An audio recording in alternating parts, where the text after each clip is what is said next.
मध्ये पगारवाढीच्या मागणीसाठी टीएमटीच्या कर्मचाऱ्यांनी संप पुकारलाय। आज सकाळपासूनच आनंदनगर डेपोमध्ये संप पुकारला गेलेला आहे। वाहक आणि चालक संपामध्ये सहभागी झाले। ऐन सकाळी कामावर जाणाऱ्या ठाणेकरांचे मात्र त्याच्यामुळे प्रचंड हाल झालेत। पगारवाढ दंड आकारण्याच्या विरोधात आज सकाळपासूनच ठाणे परिवहन सेवेच्या जवळपास 700 चालक वाहकांनी बेमुदत संप पुकारला।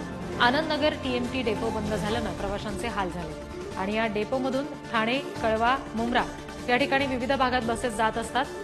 चाकरमान्यांना आपल्या कामावर जायला त्यामुळे आता उशीर झालेला आहे। विद्यार्थ्यांना सुद्धा कॉलेज आणि शाळा गाठायला मोठ्या अडचणी निर्माण झाल्या।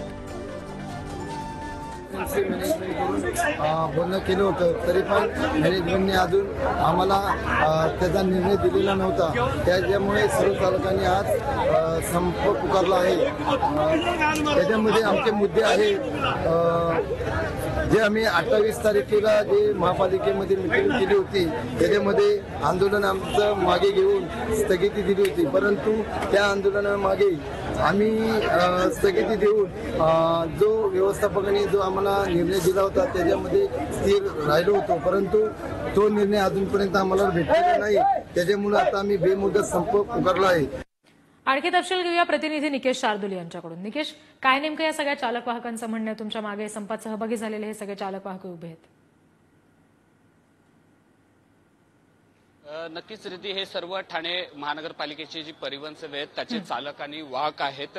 गेल्या अनेक वर्षांपासून त्यांच्या अनेक मागण्या ज्या आहेत त्या प्रलंबित आहेत। मग त्याच्यामध्ये मानधनात वाढ असेल किंवा त्यांच्यावरती जो काही दंड आकारण्यात येतो या विरोधात या सर्वांनी आज अचानकपणे संप पुकारलेला आणि याचाच फटका जो आहे तो सर्वसामान्य ठाणेकरांना पडलेला आहे, विद्यार्थ्यांना पडलेला आहे। मात्र या अगोदर देखील त्यांनी संप केला होता। अनेकदा महापालिका प्रशासनासोबत त्यांची एक बैठक झाली होती, मात्र त्या बैठकीमध्ये जे काही त्यांना उत्तरं मिळालेली आहेत, जे काही ते सक्षम ठरल्या नसल्यामुळे पुन्हा एकदा त्यांनी आंदोलनाचं हत्यार जे आहे ते उभारलेलं आहे आणि आज सकाळपासूनच या आनंदनगर बस डेपोमधनं एकही बस जी आहे ती गेली नाहीये। खरं तर ठाणे, कळवा, मुंब्रा ह्या विविध भागांमध्ये या ठिकाणाहून बस सोडल्या जातात, मात्र एकही बस जी आहे ती सोडली गेलेली आहे। एकंदरीत 700 चालक वाहक जे कर्मचारी आहेत हे संपामध्ये सामील झाले आहेत। आपल्यासोबत त्यांचे प्रतिनिधी आहेत, आपण त्यांच्याकडे अचानकपणे संप पुकारलेला आहे। या अगोदर देखील तुम्ही आंदोलन केलं होतं? अचानक हा संप नाहीये आमचा। प्रथमतः ठाणेकरांची आम्ही माफी मागतो। आमच्यामुळे आपली गैरसोय होत असेल त्याबद्दल आमची दिलगिरी व्यक्त करतो, कारण की प्रशासनाशी आमची वारंवार चर्चा चालू आहे। प्रशासनाने जे ठेकेदार नेमणूक केलेले आहेत ते प्रशासनाचे नियमही ऐकत नाहीत, कारण की आम्ही मागच्या महिन्यामध्ये 14 नोव्हेंबरला आंदोलन करणार आहोत असं 28 तारखेपर्यंतची मुदत घेतली होती। 27 तारखेला आयुक्तांच्या दालनात मीटिंग झाल्यानंतर आमच्या बेसिक आणि डीए मध्ये वाढ झालेली आहे, त्यानुसार आम्हाला पगार दिला जाईल असं ठेकेदारांनी मान्य केलं होतं। परंतु जो डिसेंबरमध्ये पगार देण्यात आला त्याच्यामध्ये पगार वाढ न करता कॉन्ट्रॅक्टदारने पगारात जी वाढ होती अगोदरची त्यातच कटिंग करून तो पगार सेटलमेंट करून दिला। त्यामुळे कामगारांनी प्रशासनाला विचारलं किंवा कॉन्ट्रॅक्टदारला विचारलं, त्यांचं म्हणणं असं आहे की आम्ही तुम्हाला वाढीव पगार देत आहोत। मुळामध्ये आम्ही 2016 पासून काम करतोय, 2024 आता संपत आलेला आहे।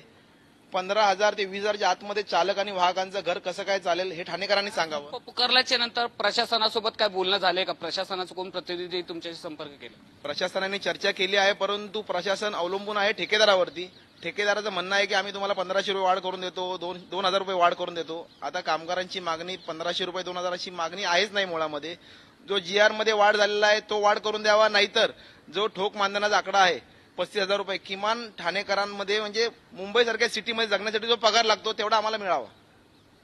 आता पुढची भूमिका काय असणार? कधीपर्यंत हा संप सुरू राहील? कारण अनेक ठाणेकरांचे जे आहेत ते हाल होत आहेत।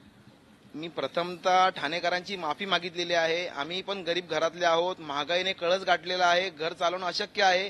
कित्येक कामगार येतील, तुम्ही नवीन ड्रायव्हर आणाल, कंडक्टर आणाल, परंतु महागाईमध्ये घरच चालू शकत नाही। आंदोलन आम्हाला करणं म्हणजे हा आमचा पर्याय नाहीये, परंतु नाईलाज आम्हाला करावा लागतोय। प्रशासनाने नेमणूक केलेले ठेकेदार जे आहेत ते प्रशासनाचं ऐकत नाहीत। वाढीव पगार देण्यात प्रॉब्लेम काय आहे नक्की?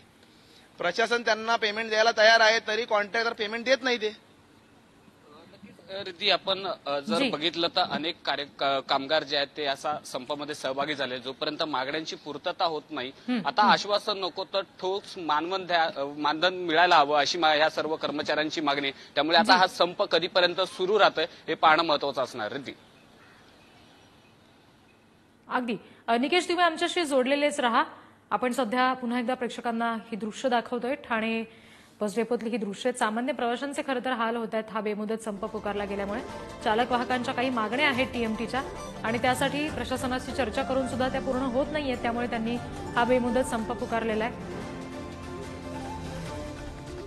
प्रतिनिधी दिलीप शिंदे यांच्याशी या सगळ्या संदर्भात आपण बोलणार आहोत. दिलीप, खरं तर जे चालक वाहक आहेत संपामध्ये सहभागी झालेले त्यांनी असं म्हणणं मांडलंय की प्रशासनाशी आम्ही वारंवार चर्चा केली आहे, मात्र तरी सुद्धा त्याच्यावर तोडगा निघत नाही. कॉन्ट्रॅक्टर प्रशासनाचं ऐकत नाहीयेत. काय नेमकं या सगळ्या संदर्भात आणखी तपशील? हे टीएमटीची सेवा जी आहे ते ठाणेकरांसाठी फार महत्वाची सेवा आहे. टीएमटी नसेल तर ठाणेकरांचं पूर्ण जीवनमान ठप्प होईल अशी परिस्थिती आहे. परंतु ठाणे प्रशासन जे आहे ठाणे प्रशासनाकडून सातत्याने हे कर्मचारी वाहक चालक जे आहेत त्यांच्यावरती अन्याय केला जातो हे गेल्या 7-8 वर्षापासून पाहतोय. ऍक्च्युली सर्व वाहक चालकांची हे अपेक्षा होती की ठाण्याचे मुख्यमंत्री झाले होते, ठाण्याचे कॅबिनेटचे मंत्री आहेत की जे ठाणे परिवहन सेवा सक्षमपणे करणे आवश्यक आहे.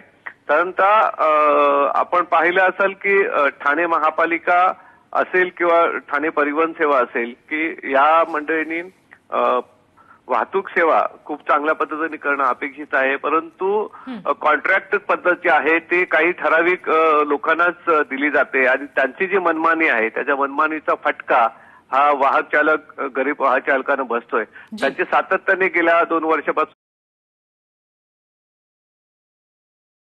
मागण्या आहेत आणि अनेकदा त्यांनी संपही केला होता, निवेदनही दिली होती, परंतु त्याच्याकडे दुर्लक्ष केलं जातोय. त्यामुळे त्याचा फटका सामान्य प्रवाशांना आणि ठाणेकरांना होत आहे. सकाळी 6 वाजल्यापासून हे संप चालू आहे. त्यामुळे विद्यार्थी, कॉलेजचे विद्यार्थी, शाळेतले असतील किंवा चाकरमानी असतील, निश्चित त्याच्यामुळे रोज या टीएमटीच्या सेवेवर अवलंबून असणाऱ्यांना मोठा फटका याचा बसला असं म्हणायला हरकत नाही. धन्यवाद दिलीप दिलेल्या सगळ्या तपशिलांसाठी. आणि निकेश, तुम्हालाही धन्यवाद या सगळ्या प्रतिक्रिया आमच्यापर्यंत पोहोचवल्यात यासाठी. पुढची बातमी बघूयात. पाणी पुरवठ्या